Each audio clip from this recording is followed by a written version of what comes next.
Hi, I'm Dave, founder of Halloween Year Round, and today I'm talking about one of my favorite movies of the 2000s decade. It's a movie that is now celebrating its 15th anniversary, so I kind of want to talk about it. And it's a movie that I think largely goes underappreciated and just kind of unnoticed, by modern audiences.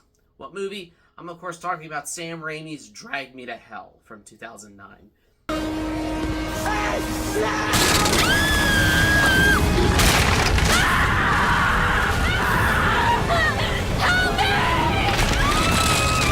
I'll never forget the first time I saw it. So, rewind back in 2009.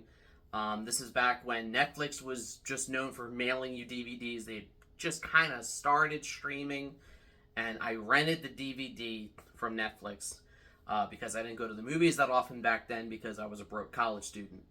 Anyways, I'm watching it in my living room. I still lived at home. I commuted to school. And it was like the middle of the night, and my nephew was actually being born, so my older sister, she was in active labor at the hospital, and my parents were with her at the hospital overnight, and she said to me, we had been there earlier, and they said, look, this might go all night, and they said, Dave, can you take your little brother home? He was like 15. They're like, how about you guys go home and just kind of, we're probably going to be here till morning, so why don't you guys just go home? So we drove home, and I'm like, oh, I got my DVDs in the mail. So I'm watching this at 10, 11 o'clock at night. My little brother is passed out on the couch. He always liked to sleep on the couch. And we're in the middle of the seance scene, where just all hell's breaking loose. We got a goat going like, you tricked me. And we got the dude dancing on the table like he's in the fourth Evil Dead movie, which I'll get to. And my brother woke up, and he's like, Dave, what the hell are you watching? And I feel like that sentiment from him, that, drowsy, still half asleep, Dave, what are you watching? As if the movie had, penetrated into his nightmares, is the perfect representation and way to describe this movie. So this is the first movie Sam Raimi does after he's done with, his Spider-Man trilogy. He goes back to horror. It's PG-13, which I wasn't crazy about. I know that was the era that studios were mandating, well, PG-13 sells more tickets. This is pre-Deadpool, and it's why you have movies like Live Free or Die Hard and Terminator Salvation that should have been R-rated, but their studios mandated, that they be PG-13. But I love how even back then, I'm like, this is Evil Dead 4. This is, he had done Army of Darkness back in 92, but just, you can't convince me that Drag Me to Hell is not an unofficial Evil Dead movie. Just with the over-the-top, hilarious antics of, Mrs. Ganush attacking Christine, but, to a comical, almost, Three Stooges-esque physical comedy. When she gets the metal ruler stuck in her throat and all that. And the aforementioned seance scene that basically plays out like Evil Dead. They're Deadites. I know that technically it's a Lamia, and that this, the Lamia comes from Greek mythology, but you could very easily fit Drag Me to Hell into that universe. I think that's one of the biggest questions asked about this movie is could you make it today?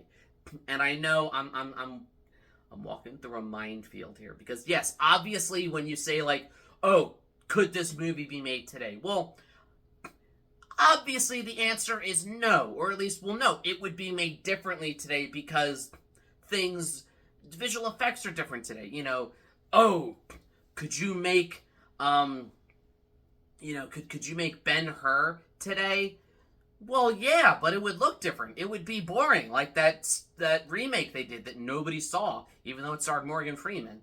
So, the biggest thing that I think with Drag Me to Hell that, at least for some fans, it hasn't aged well is the whole use of, it wouldn't be a Romani curse. I'm using that word Romani because I think in more recent times, the other term that was more commonly used, which I don't even know that the movie itself comes out and says that other word, but it is kind it's a slur.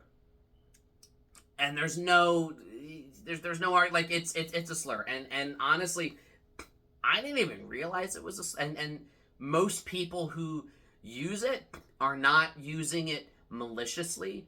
I think they just honestly don't realize that it's a slur.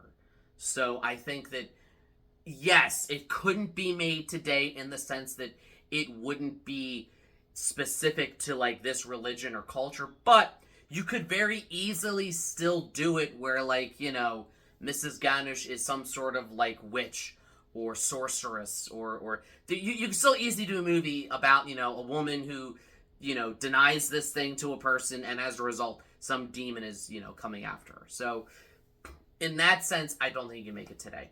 I also think you couldn't make it today just in the sense that Alison Lohman kind of disappeared.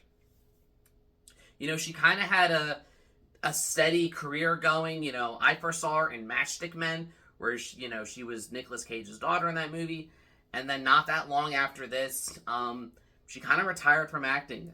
As I understand, she raised a family, and she's happy doing that, which I'm happy for her. But I always thought, especially from this movie, she could have had such a career in horror had she chosen to stay in it.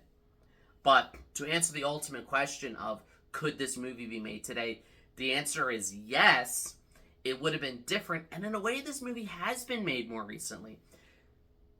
With Evil Dead Rise, or even with the 2013 Evil Dead reboot, where you basically took the essence of this movie, which, yes, it is an Evil Dead movie. I know it's not officially part of the franchise, but for all intents and purposes, how is it not? So, I think you could very easily do a movie like this today, and it might even hit harder today because the studio would have allowed it to be R-rated. That's something that I think has always held this movie a little bit back, and it's the reason why, if you can, watch the unrated version instead of the PG-13 one. That was the way back then of appeasing us, bloodthirsty horror fans. Like, all right, we're going to release the movie theatrically with a PG-13 rating, but we'll do an unrated version, on the DVD Blu-ray release, but we'll just put the gore back in to give you sickos something to,